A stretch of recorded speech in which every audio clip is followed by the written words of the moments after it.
હાલમાં ફરી એક નવો વાયરસ જે હાહાકાર મચાવી રહ્યો છે, જેના પગલે વિશ્વભરમાં ચિંતા પ્રવર્તી રહી છે.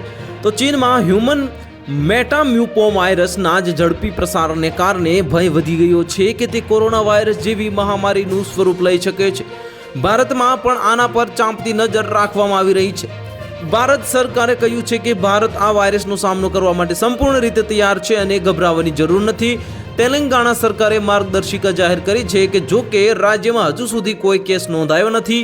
તેલંગાણા રાજ્યના આરોગ્ય મંત્રાલયે સ્પષ્ટતા કરી છે કે રાજ્યના જે ચીનથી આવતા હ્યુમન મેટાપ્યુમો વાયરસના સમાચાર પર સતત નજર રાખી રહ્યું છે અને કેન્દ્રીય સ્વાસ્થ્ય મંત્રાલયના સહયોગથી પરિસ્થિતિ પર નજર રાખી રહ્યું છે. આરોગ્ય વિભાગને નાગરિકોને અફવાઓથી દૂર રહેવા અને સાવચેતી રાખવાની અપીલ કરી છે. અને તેલંગાણા આરોગ્ય વિભાગે રાજ્યમાં શ્વસન ચેપ અંગેના ડેટાનું વિશ્લેષણ કર્યું અને જાણવા મળ્યું છે કે ડિસેમ્બર 2024ની સરખામણીમાં ડિસેમ્બર 2023માં ચેપના કેસોમાં કોઈ નોંધપાત્ર વધારો થયો નથી.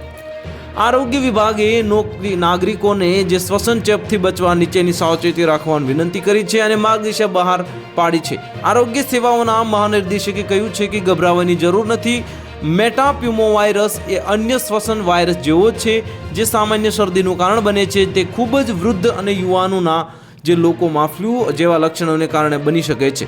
તો હાલ માટે આટલું જ. મળીશું નવી અપડેટ સાથે. જો તમને અમારા વિડીયો પસંદ આવતા હોય તો વિડીયોને લાઇક કરી દેજો, ચેનલને સબસ્ક્રાઇબ કરી બાજુમાં આવેલા બેલ આઇકનને દબાવી દો, જેથી તમને આવા સમાચારની અપડેટ મળતી રહે.